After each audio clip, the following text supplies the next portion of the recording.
প্রভুলার এমন করলো এই প্রভুল আমি কেন টিভিতে দেখাই ওরা রুগীরা এই বলতো না ওরা যারা কুসায় হ্যাঁ বই করে ওটা কুসাইয়া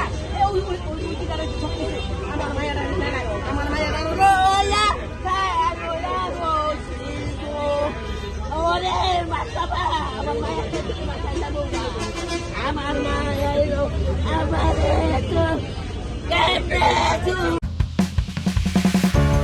মায়ের মমতা আমি বুঝি, মমতা আটা ময়দা সুচি,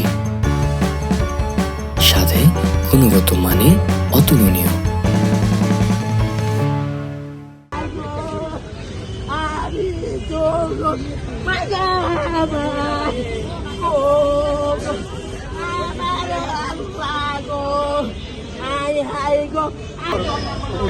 আমরা সময় নিয়েছি যে আপনি একটু সময় নেন, আমরা দেখে পেশেন্টটাকে দেখে তারপরে দুটো পেশেন্ট সামনে ছিল, দুটো পেশেন্ট করার পরেই ওনাকে দেওয়া হয়েছে। কারণ যেহেতু ওনার এমআরআই করতে সময় লাগবে এমআরআই করতে সময় লাগবে, যার জন্য আমাদের যারা টেকনোলজিস্ট ওনাদেরকে ফ্রি করে দুটো পেশেন্ট সামনে ছিল, সেই পেশেন্টের সময় নিয়ে ওই পেশেন্টের সামনে পেশেন্টটা ফ্রি করার পরেই ওনাকে নিয়েছে।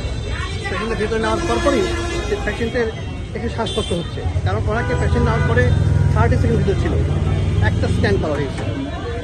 30 সেকেন্ড থাকার পরে তখন বলছে যে আপনাকে খারাপ লাগছে, আমাদের তো বাবার জিজ্ঞেস করে তাকে খারাপ লাগছে, তখন সঙ্গে সঙ্গে তাকে বের করা হয়। বের করে বাইরে নিয়ে এসে ওনার সাথে কথা বলা হয়েছে যে আপনি খারাপ লাগছে, তো বলছে একটু খারাপ লাগতেছে, তাহলে এক কাজ করেন আপনি একটা ইমার্জেন্সি গিয়ে খানপুর হাসপাতালে গিয়ে ইমার্জেন্সি ট্রিটমেন্ট নিয়ে আপনি একটু সাথী হন, তারপরে এমআরআই করেন। উনি এমআরআই বের হওয়ার পর কথাবার্তা বলেছে, তারপরে নিচে আসার পরে ওনাকে যখন হাসপাতালে নেওয়ার জন্য ইমার্জেন্সি নেওয়ার জন্য তো নিচে এসছে, বাইরে টাইমে এখানে নিচে এসে হাঁটতে মারা গেছে। এই আর এখানে আমাদের কোনো হাতও ছিল না এবং আমরা কোনো ডাই বা কোনো কিছু করি নাই বা এক্সট্রা কোনো ইয়ে করি নাই।